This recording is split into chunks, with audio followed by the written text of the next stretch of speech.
bandiraɓe amtuɓe yebde ayaw habrirde Pindi TV caggal yettude geno gonɗo jonɗo en juuɗe rasul sallallahu alaihi wa sallam en calmini khalifaɓe diine kono kadi en calmini khalifaɓe aada ko noon calminɗen ɓen ɓe ganduɗa ko wonɓe Pindi TV tuggude mawɓe ɓe hay filmoɓe ɓe mawɗo mabɓe hono Ali Fall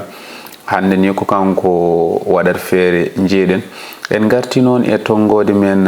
temedere e capanɗe jeegom e nayyi ko ngol waɗi ka eɗen mbaɗa ndeɗo yewtere eɗen bismi kadi nambo bisminoɗen nden eɗen dañi capanɗe jeeɗiɗi e tati tongode men capanɗe jeeɗiɗi e tati bisminen mo kono kadi bisminmoɗen mo nden koye diwan makko e nokku makko woni toon to Sadel kono kadi ni o refti ɗo eɗen dañi tongode temedere e sappo e ɗiɗi on saaha kadi mataw ko caɗele karalle wonno ɗum tagi o nden tongode nde dañani ni ɓennude kono hande en garti ɗo kadi taw garɗen woɗɗani ɗo monument mo ganduɗa ko de la renaissance africaine woɗɗani kadi ɗi wiyeteɗo gonnen ni koye nder Mamel on woni Abdoul Aziz Touré président mouvement Ummo e Jonde kono kadi ko responsable politique toon to région mo Matam assalamu aleykum. Wa aleykum salam wa rahmatullah Bammoudi mi salminima mi salmini gardiɗo ma Ali Fall mi salmini aussi dendagal bandiraɓe yeɓoɓe ayawo Pindi TV mi bismimama aussi e galle maɗa woni ɗo ɗo garɗa mi bismima aussi par la même occasion téléspectateur uji foof eɗen ñaagui Allah noon ni no natirɗen e émission e bismillahi rahmani rahim yo Allah hokku en aussi gasnude mo mbiyen alhamdulillahi rabbil alamin kala ko haala ɗo ni aussi eɗen ñaagui Allah wona ko ganduɗa ko ena nafa bandiraɓe heɗotoɓe en ɓe inchallah. ɗum noon ko en mbi ko responsable politique région mo Matam komin Bokki Diawe kono noon garaten ko joni ko an woni président mouvement Ummo e Jonde o holne mouvement Ummo e Jonde sosa? Bammoudi nde natɗen e politique nde en goni hen ko juuti seeɗa nde won noon eɗen jagguno wonde so tawi aɗa dilla e hunde aɗa jogui hen ambition ngaji ene moƴƴi ganda aussi enjeu ji gonɗi hen ɗi kono noonne aussi ene moƴƴi par rapport à yiyande ma ndi joguiɗa ha mbawa wadde ɗum implémenté ganda les réalités politiques gonɗi e diwan maɗa caggal nde ndeɗon jangde waɗa jangde kam gasata soko Allah kono noon e kala e saaha e nder jangde maɗa aɗa ɓeeta ha ƴeewa andude holɗo tolniɗa hen nde faama tigui wonde gonka ka no wayni e nde jiiɗen wonde kaɗon gonka wonani en adéquation e yiyande meɗen eno foti waade ko ni woni en 2018 mbaɗɗen mettre en place mouvement meɗen Ummo e Jonde jiɗɗen wona instrument politique mo ganduɗa hande ko kañum ɗowata golle meɗen ha mbawen darade no jiɗɗen darorade ni e daranade bandiraɓe meɗen. joni en jahat Rési Ali Fall Abbas Sarr artan en e biographie walla dartol gurdam omo ganduɗa ko Abdoul Aziz Touré en jeehi. bandiraɓe musidɓe tedduɓe bandiraɓe yeeɓiyankoɓe Pindi TV émission mon hombo woni an ati e tongode mum temedere e capanɗe jeegom e nayyi tawa ɗo wattu ɗum ko musidɗo mon sehil mon kiɗo mon Bammoudi bandiraɓe musidɓe tedduɓe koɗo mon ko Abdoul Aziz Touré jeeya koto Sadel e nder commune mbo Bokki Diawe duuɓi makko ina tolno e capanɗe nayyi e tati tan ko ingénieur expert en ouvrage directeur et cabinet d'ingénierie de structure structure du BTP Arch Ingénierie o heɓi wadde formation tonto école polytechnique mbo Thiès taw ko fati e électromécanique o yalti major et promotion makko on 27e promotion yalti ko 2024 kanko Abdoul Aziz o dañi wadde gueɗe keeriɗi to centre des hautes études ko fati e mahanteri to Paris kondude bourse d'excellence de la région d'Île-de-France Paris o fuɗɗi golle to France comme ingénieur chargé d'études d'ouvrage d'art kanko Abdoul Aziz o fuɗɗi gollade e nder entreprise goto kino tolno e duuɓi jeeɗiɗi caggal ɗin duuɓi jeeɗiɗi o waɗi démissionné o arti e Sénégal ngam hormade leydi makko yidde leydi makko kanko Abdoul Aziz o holliti wonde o dañani ko ɓuuri leydi makko en 2012 o ari e wonde partenaire uji kewɗi ummiɓe France ɓe mbaɗi créé structure goto kanko ardina on structure ɓe puɗɗi mahde pont uji kewɗi kame parcelle aji nder leydi Sénégal France ha e leyɗele goɗɗe Abdoul Aziz Touré ko responsable politique e nder diwan mbo Matam o kanko ardi on mouvement biyeteɗo ummo e jonde mbo commune Boké Diawé o woni no candidat e sumgoji élection locale jawtuɗi ɗi kanko Abdoul Aziz o ari 3e e nder suffrage exprimé ɗi kala temedere ɓamɗa o dañini hen 101 ko on woni Abdoul Aziz Touré koɗo bamodi e émission mon hombo woni an caggal dartol gurdam biographie o jarannoɗen koye mouvement umma e jonde haade men arde e beele umma e jonde wona mouvement politique mema seeɗa tan ñambas e biographie o rewa rewi o gartana min hen seeɗa eyyi biographie o kam bamodi je pense que ko kalɗon hen ko ene waɗi exhaustif eɗen mbawi wiide presque ko fonno haalede ko fo haalama te kadi haalde hoore muɗum kadi welani et puis aussi weɓanine aussi eɗen gandi tan kam ko Abdoul Aziz Touré c'est aujourd'hui un homme politique jiɗɗo darde muɗum politique wawa wonde darde nafoore e nafoore e diwan muɗum nafoore e région muɗum kono nafoore aussi e nder leydi muɗum Sénégal e kala e saaha quoi tigui umma e jonde mbara wona mbi mouvement politique tan won winoɓe wona kono an gumɗinantomin ummo e jonde ko mouvement politique pour répondre très rapidement à la question kono aɗa andi hande aspect politique amo jogui ko heewi e nder makko wona tan animation wona tan mobilisation wona tan des activités purement politiques politique hande ko jogade jaɓɓal ngal ganduɗa ene yaade e miijo yajgo miijo yajgo ɗowowo golle e diwan mo mbawɗa wonde ha no mbawirɗa addude aussi walla no mbawirɗa wadde poser des actes de développement des actes structurels et structurants ɗum waɗi ga des fois mbiyeɗa kadi wonde ummo e jonde wona mouvement politique tan ngam hande tout ce qui a trait au développement ko hunde nde ganduɗa nde eɗen dilla hen no fewi et au-delà aussi dans les aspects sociaux aussi de notre société eɗen daro hen eɗen dardo e bandiraɓe meɗen ngam jaɓɓal ummo e jonde ko jaggude tan wonde hande enen yimɓeɓe gonɗen ɓe nous devons être au service de notre communauté ɗum ɗon noon sur tous les plans e ɗum waɗi ɗiɗon aspect ji foof aɗa yiita ɗum e nder ummo e jonde holko puɗɗiɗon gollade tan ko memoto walla ko yiyeto ko memoto mouvement hande eɗen mbawi wiide kala ko ummina to nder diwan to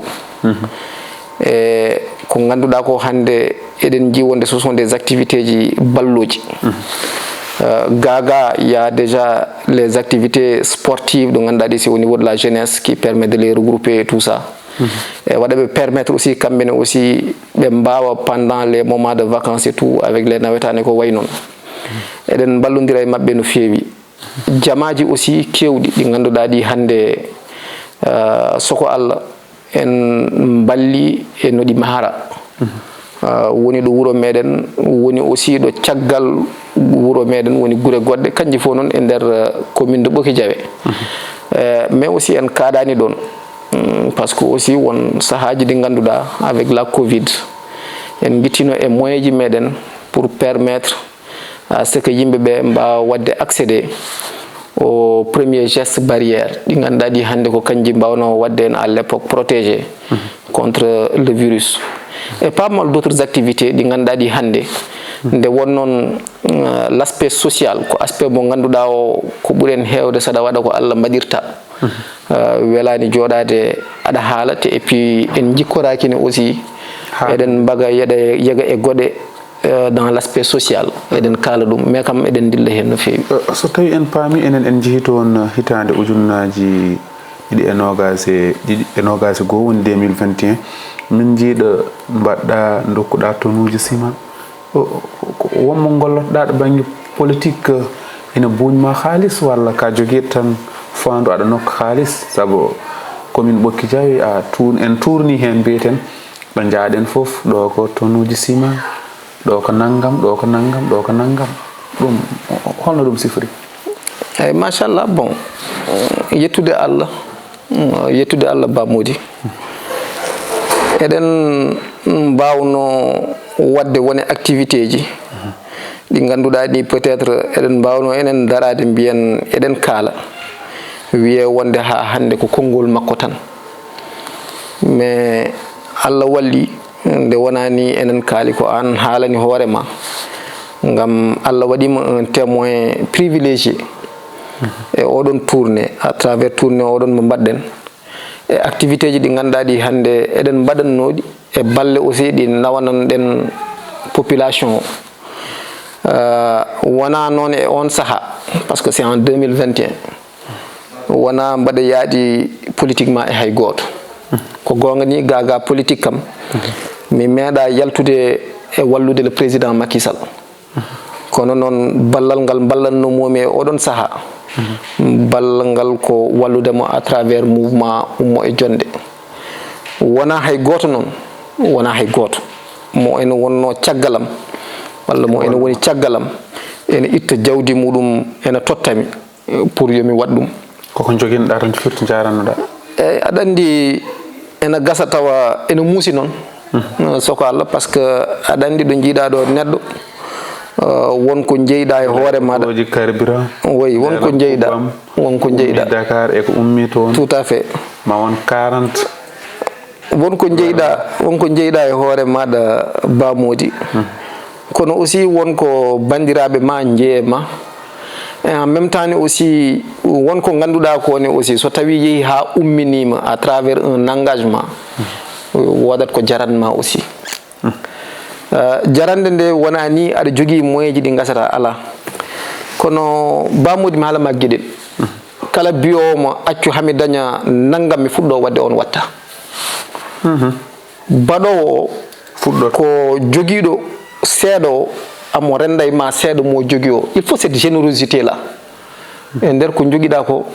mbawa wallodirde hen yimɓeɓe ngam certes weeɓani par ce que a ummoto daroɗa jogoɗa ambition wiide wonde moi je veux être au service des gens jinmi ko wallodirde yimɓe mais en même temps sa waɗi posé oɗon acte wiide wonde je veux servir il faut que yimɓe ɓe jiɗɗa wadde servir ɓe mbawa arde aussi ɓe mbaɗa accédé e maɗa haɓe mbawa famde holko woni jaɓɓal maɗa et naturellement sa fuɗɗima jokkodirde e yimɓe tan so tawi wonno Allah windirma to ɓernde nde ganduɗa hande a yiiɗa yiide neɗɗo gonɗo e yoga e caɗele kala ko joguiɗa e on saaha ene jaranma en denda ɗum e makko pour ne serait-ce qu'un certain moment mba walludemo aussi e ɗeɗon caɗele no waɗir ɗum supporté ko ɗum taki koye poos meɗen guittannoɗen koye ko liggotonɗen jamma e ñalawma guittannoɗen koye ko ganduɗa ko warñede meɗen lamde cer ko kañum guittannoɗen e ko jiiɗa ko foof woni tonuji sina kokkaɗi ɗi woni carburant ji ɗi woni yimɓe totteteɓe ɓe fof koye posuji meɗen guittaten eɗen tottira pour yimɓe yo mbaɗ ɗum mais aussi en mbaɗi ɗum e nder beelamma ngam eɗen gandi wonde en bonnani din jawdi ene wawno natoyde bangeji goɗɗi ɗi ganduɗa ɗi gona bangeji ɗi jomiraɗo yiɗa kono hande malgré ko haalte politique ko sa ardi aɗa itta e poos ma aɗa walla bandiraɓe ma eyyi ɗum ko yettude Allah. Yettude Allah a yeehi hen élection locale 2022 toon e commune Ɓokki Diawe holi jenjude on élection ndin gartirɗa? Woni moment d'expérience baɗɗo fayida, woni moment aussi d'apprentissage e fannuji fof ɗi ƴeftuɗa ɗo banggue politique. En jangi hen ko ganduɗa ko hande nafi en no fewi, kono kadi en jarnima soko Allah yaadiɓe meɗen. Ngol lawol puɗɗinɗa participude? C'est la première fois dariɗen kolluɗen wonde eɗen jogui une ambition politique. Ngam 2014 ko waɗano ko ni on saaha gueɗe politique ɗi wona eɗen gonno hen. Ko caggal muɗum garɗen, c'était la première fois aussi garɗen mbaɗen posé candidature meɗen. Allah walli aussi, Allah waddi ene sukaɓe, waddi ene rewɓe, waddi en aussi e mawɓe ɓe ganduɗa ɓe engagement mabɓe soko Allah ko engagement baɗɗo sincère. Yimɓe dariɓe yaaduɓe am jamma e ñalawma subaka e kihiɗe ha mbaɗi en permettre enen fof wonde e novice entre guillemets e oɗon volet politique, so tawi novice ene wawi wiyede. ɓaade ko nden giɗiɗen wiide wonde eɗen jiiɗi hunde to banggue politique woni ko wiyete ambition ko. Sur les 8 candidats ɗi ganduɗa ɗi jeehino,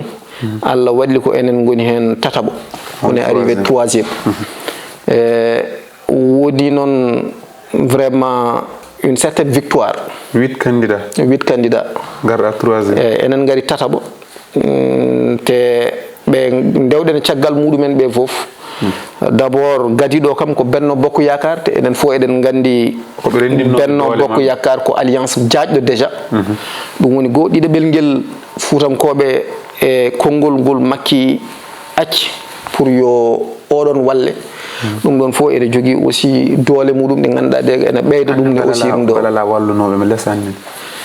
Non, en keɓani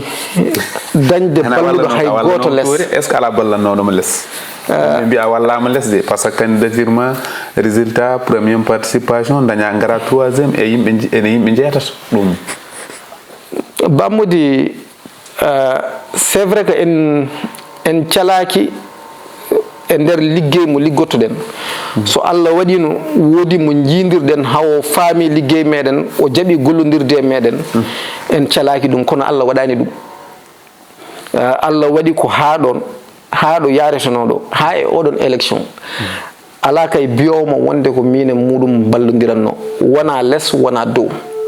Ko waɗete hen koye moyen ji meɗen. So tawi ni won woɗɓe ɓe ganduɗa ɓe hande mbaɗi hen participer, eɗen mbawi wiide peut être ko ummoye jonde hay ɗum ne ko miñam mo ganduɗa itti kañum ne aussi vraiment une certaine somme mbaɗi contribuer en tant que miñiraɗo garɗo wallude mawniraɗo. Ko wona ɗum ko kay ala bawɗo wiidemo wonde vraiment ko kañum walli ummo e jonde nder darde muɗum. So ɗum yawti e élection législative jaɓɓennoɗo o en jii résultat o holno wayni gartan mum kono garten ko beela ala kulhuli e ala kulhuli, walla mbiyon onon benno beela o ɓerɗe mon no ndiiɗi hen no yawtirno ni e résultat dañaɗo o? Résultat dañaɗo élection législative o so tawi eɗen mbaɗamo analyse bammude, il faut que daren fannuji ɗiɗi seɗen jiiɗi ɗum wawa leerde e koye meɗen. Fannu gadiɗo darteɗo ko peut être ƴeewa tan mbiya wonde hande no foti député ji ɗum hokki en, e no foti député ji aussi ɗum hokki l'opposition. ɗon so tawi a dardi ɗon, so tawi a renaki ma wi wonde vraiment en jani no fewi. ko ɗum woni très bien ko ɗum woni première lecture o manam ndara tan mbiya wonde hande député ji ɗiɗo en dañi 82 après en jiiloyima goɗɗo Pape Diop en gaddi ɗum pour dañan majorité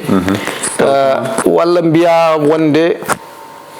hande opposition kañumne aussi dañi 60 ko fawi donc finalement on fannu kam ma wi wonde il y a quand même un certain équilibre au niveau de l'hémisphère bonani ni au niveau d'une démocratie kono ɗum ko grille gadiɗo lecture mo ganduɗa hande ko ɗum tan darata parce que sa daati e assemblée o ko ɗum jiyata kono grille goɗɗo lecture o ko ɓedde ɓeɗgol ngol ko wiide wonde no foti dañɗen manam temedere wonɓe fof et on élection législative Benno Bokk Yaakaar no foti dañi opposition no foti dañi ɗon ne aussi ene jangguinma ko ganduɗa ko ne aussi ma ɓeydo wadde ma permettre ganda wonde ko haalete ko wona noon woori ko tagi mi wiide noon en 2017 Benno Bokk Yaakaar 49% eɗen mbawi wiide du suffrage ko ɗum dañi 49% manam temedere wonɓe fof ko 49 gotani Benno Bokk Yaakaar heddiɓe ɓe dans les différents partis et coalitions de partis ou les alliances de l'opposition ɗum sari hatta en dañi 125 si j'ai bonne mémoire en 2017 to banggue député ji ngara e 2022 nane mbimi ko 49 e temedere fof ngol ɗo 49 e temedere fof wadde en paami wonde temedere fof ko neɗɗo goto ustani hen Benno Bokk Yaakaar en valeur relative te hay sa ari aussi en valeur absolue Allah waɗi presque kamɓe ɗiɗo fof ko kamɓe ndendi presque le nombre de votants ji wotannoɓe Benno Bokk Yaakaar en 2017 e wotannoɓe Benno Bokk Yaakaar en 2022 ma yi wonde ko 5000 personnes ko kañum ussi hen wadde eɗen mbawi wiide koko way noon ussi hen wadde eɗen mbawi wiide c'est une valeur relative mo ganduɗa hande tagani ɗum buujde no fewi mais sa yi kulol wodani hen ko 2017 oɗon sen gartirimo avec ces 49%. Pourtant caggal muɗum nde jaaɗen élection présidentielle en 2019 no foti Macky dañi o daroyima presque e 58% ou bien 56%. Donc en jii wonde o ummima 49% mais aussi avec son quotient personnel o addani en temedere fof presque yimɓe jeeɗiɗo walla yimɓe jeetato ngari kari tawtimo e ko ganduɗa ko hande ko kañum wonno ɗon ɗum waɗi hande variation o no way famdude ni ɗum tagi eɗen jogui yakar moƴƴo et surtout par rapport au candidat ɗum men garoy hen jaggude wonde kankone aussi son quotient personnel ma wot ko addi so Allah jaaɓi mais noon en mbawade rek une lecture wiide wonde ko tant de députés taw waɗaka des analyses comparatives ɗi ganduɗa ɗi ma wat permettre ha ganden kam 2017 et 2019 waylaki no fewi 2017 dimo c'est 2022 waylaki no fewi wadde 2019 et 2024 inchallah ɓeto gon waɗi fayida sukaɓe commune Ɓokki Diaw eɓe jogui caɗele golle ko way ko woni hen miijo ma bammode c'est une réalité mo ganduɗa o mbaɗa waɗa permettre c'est à dire mbaɗa waɗa profiter aussi de antenne oɗo mo tuttuɗa kam mbaɗa mi wadde apprécier à sa juste valeur sorti premier ministre et candidat Amadou Ba pour hollirde wonde eɗo faya ko reglude liggey sukaɓe ko ɗum jogori wonoyde golle makko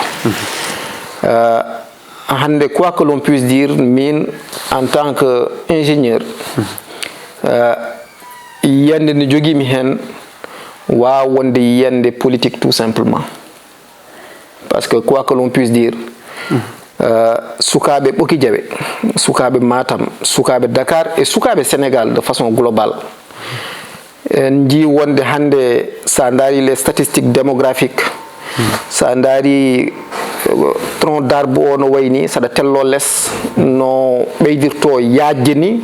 manam jeunesse meɗen no ganduɗa no hande de 0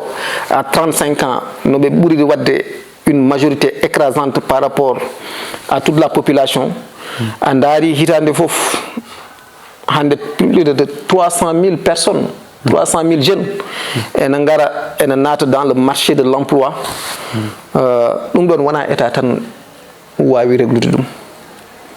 il faudra des mesures fortes mais ces mesures fortes là passeront indubitablement par le développement du secteur privé parce que ko toon wawi waɗede créer à travers la transformation et le développement du secteur secondaire oɗon restructuration de notre économie ko kañum wawi hande wallude ha yimɓe mbawa wadde réservé de façon raisonnable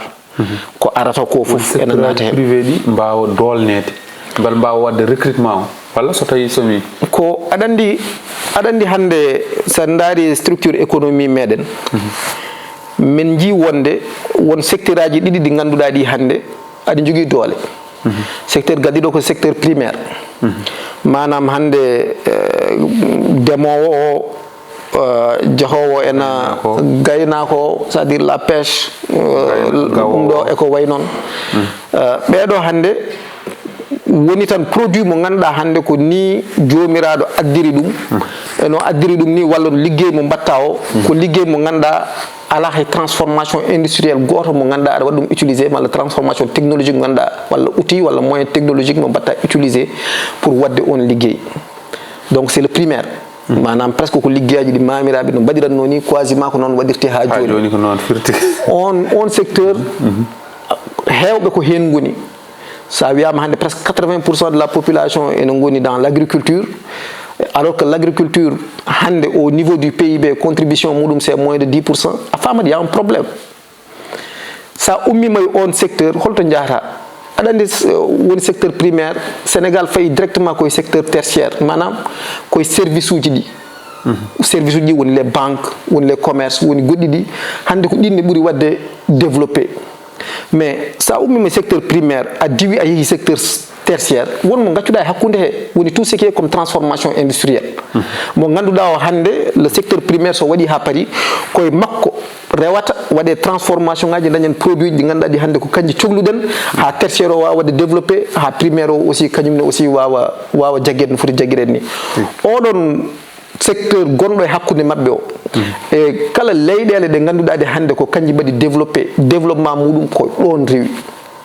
enen noon en mbawa wiide eɗen mbaɗa développé wu tawa eɗen mbaɗa occulté oɗon secteur secondaire te secteur secondaire o woni secteur de la transformation industrielle ligga woni autoji battane goɗe baɗe noon ɗum ɗon foof ne aussi hande ba modi min mbaɗa jaggui wonde ça doit faire partie des défis ji ɗi ganduɗa ɗi hande ko toon paaɗen ngam kala ko watteɗo importé ene ara ɗo ene liggue caggal leydi so yeehi toon eko ligga toon ko des fois produit ji ɗi ko ɗo guittete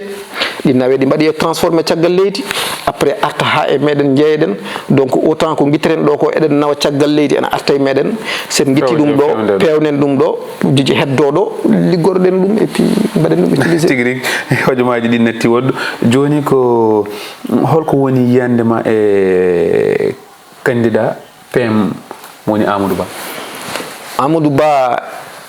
mine yiyandam on ne pouvait pas avoir un meilleur choix et sincèrement mbaɗa ñaagui bandiraɓe yeeɓoɓe en à travers Pindi TV eɗo ɓe mbawi wonde e duude Baba Adama nde mbaɗa ñaaguiɓe kamɓe foof ɓe mbawa wadde feere ɓe balla en eno Amadou Ba heɓiri ndiɗo leydi wona tan noon mbaɗa fini mbaɗa wiya wonde yo Amadou Ba walle non Ba Mody sa yi mi wi Amadou Ba yo walle c'est parce que mbaɗa fawi ɗum eɗo leeri neɗɗo aɗa jogui ɓetorɗe kewɗe eɗo makko ɗo ɓetorgal gadingal ngal c'est la compétence est ce que neɗɗo emo jogui la compétence mo ganduɗa hande ko kanko fada e makko dewgal hen ngal ko do banggue nunɗal et puis aussi est ce que hande amo timmi homme d'état pour wawde jogade leydi parce que leydi wona caahat to bangue compétence ɗum kam jarani eɗen kaala walla so tawi en kaalini aussi en gonata ɗo eɗen mbaɗa hen un grand dilatoire eɗen gandi wonde de façon résumée ça daari de 1983 il faut aller chercher dans les données de la Banque mondiale de 1983 ha hande ɗo ɗo joddiɗen min e ma Baba Mody on est en 2023 la croissance économique uji ɓurɗi wadde fayida ɗi Sénégal dañi ɗum ko nde Amadou Ba woni ministre de l'économie des finances et du plan reftu hen auto relax donc 1983 40 ans duuɓi capanɗe nayyi ha hande ɗo ɗo gonɗen 2023 ko duuɓi capanɗe nayyi somi juumani kala ko wawi rewde ɗo e ministre de l'économie kala ko wawi rewde ɗo e régime gila on ñalawma ha hande croissance uji économique ɓurɗi wadde fayida ɗi dañɗen ɗum ko nde Amadou Ba woni ministre de l'économie des finances et du plan te croissance économique ɓurɗo mawnude mo dañɗen e oɗo période mo kalmi amo heɓa en 2017 avec 7,41 te ndenne aussi ko kanko wonno ɗon te aussi waɗi hen fayida ni ko en 2014 nde ɓe jeehi club de Paris aɓe mbaɗa lever des fonds dans le cadre du PSE objectif o wonno ko en horizon 2018 taux de croissance oɗon o wawa nawede 7%.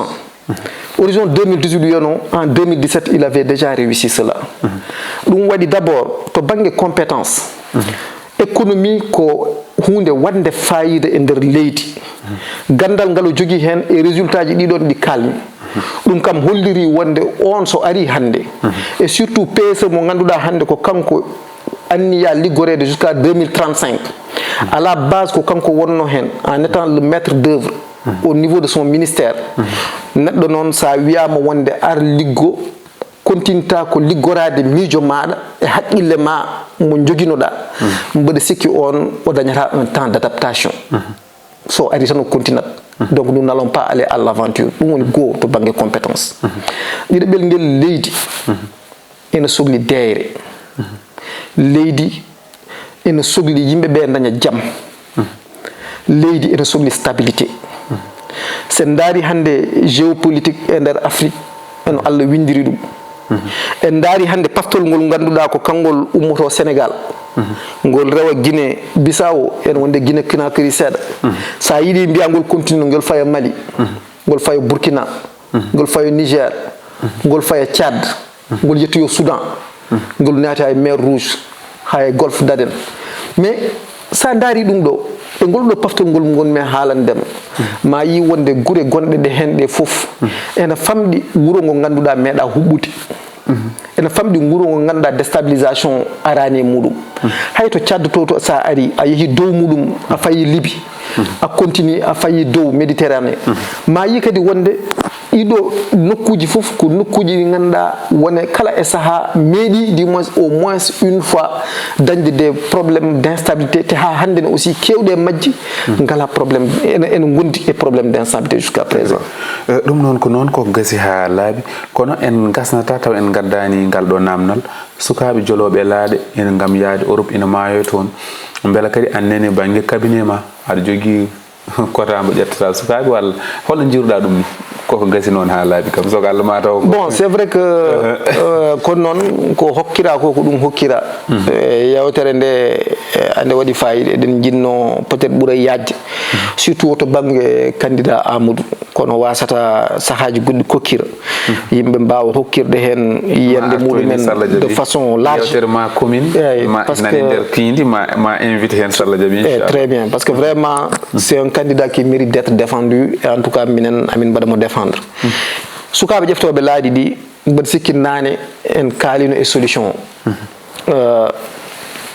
ittata ɗum ko le développement du secteur industriel ko ɗum tan wawi ittoyde ɗum na haydara goɗɗum so tawi en payi toon men mbaw réglude le problème parce que oto jejjite ñanden le président wonde o haali omo holla wonde hande won agence uji walla won société ji ɗi ganduɗa ɗi état kewɗi ɗi ganduɗa aɗi mbaɗi chargé ɗi mbaɗi atteindre leur limite te haɗani ha hande sukaɓe nana ene jalta ene ƴefta laaɗe ɗe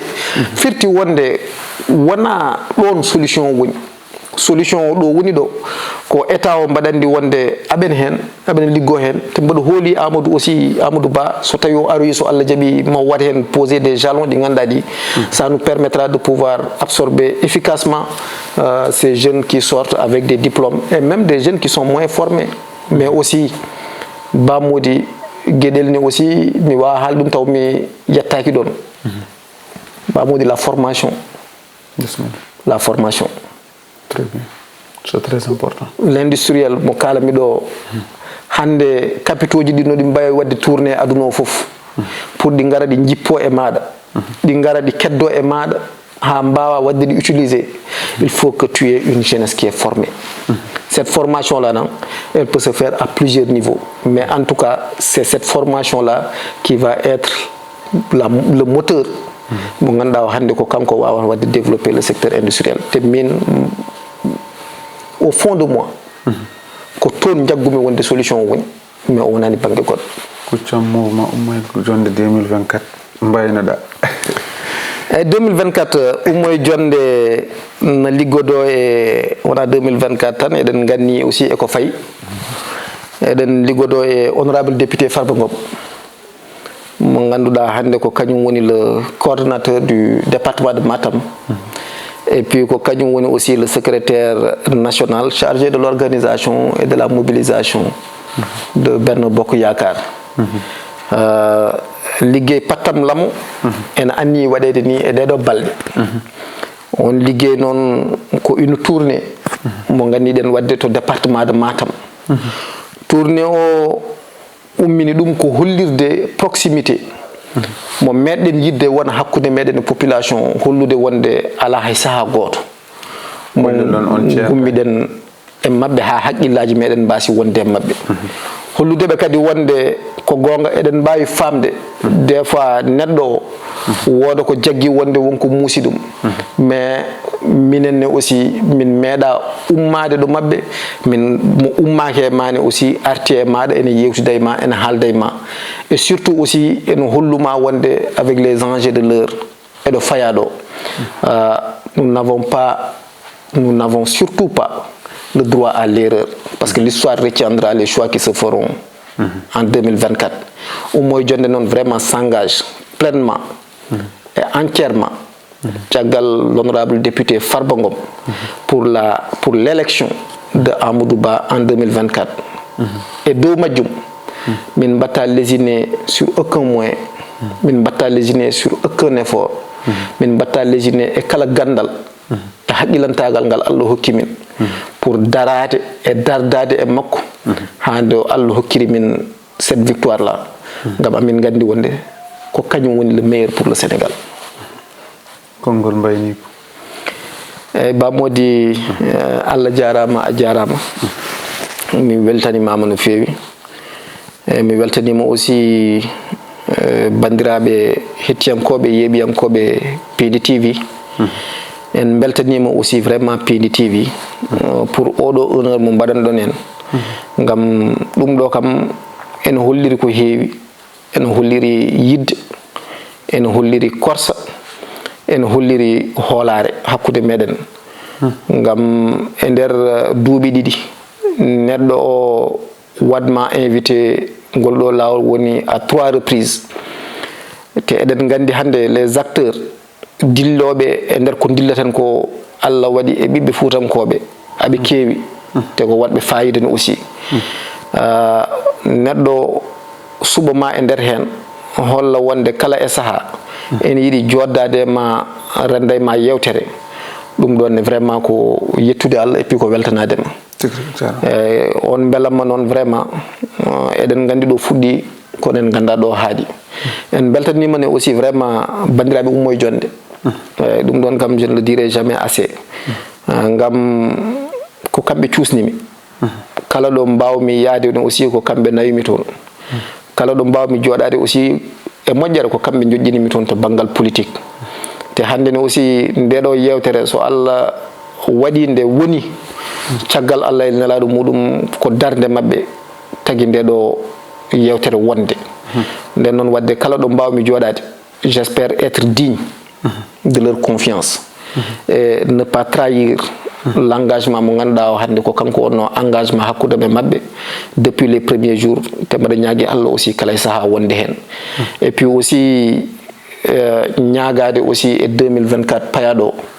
candidat meɗen woni le candidat Amadou Ba Allah hokka ɗum une victoire au premier tour une victoire éclatante on y croit te amin jaggi wonde ko hunde wawde wonde e honorable député Farba Ngomne aussi amin mbima bismillah ma e nder commune de Ɓoki Diawe commune ma bismillah ma e commune mo jiiɗeɗa mo korsineɗa mo ɓoynoɗa soynede mo jiɗɗa yiyede te so Allahu lamɗo jaaɓi oɗo tourné sa ari e nokkuji meɗen ma andu wonde ko yiɗɓe ma tawma ɗon dimanche yiɗɓe ma ɓolɓe ko ɓen tawɗa ɗon te maɓe kolle aussi yidde nde ɓe jiɗma nde holno ɗum tolde mabɓe mi weltima no fewi Bamodi. Allah jarama on woni Abdoul Aziz Touré gandal makko e nunɗal makko teskade kadi o ƴetti en ɗo équipe piinde o nawi en toon to commune Ɓokki Diawe en jeehi toon fodde 33 village kono kadi ina waɗi guure ɗe ganduɗa ko sappo walla guure 6 fo en jottima toon jiiɗen caɗele ɓuuri en welde hen o arata nokkuji kewɗi o waɗa hen balle mawɗe en teskima ɗum e makko kono kadi eɗen gandi diwan on en ndewni ɗo waɓe no Nouruddine Ly en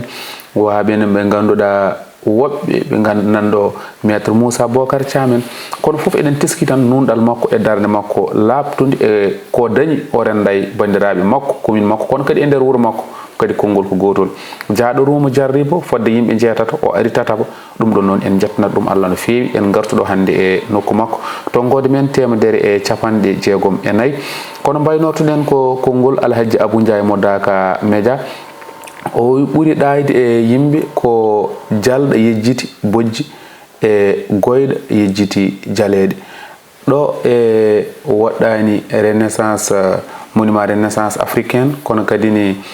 e galle o mo ganduɗa ko Abdoul Aziz Touré ha saaha goɗɗo hawrude welede Gueno caggal to ko Ali Fall Allah jarama on jarama jokkon e yebde téléphone. Merci beaucoup.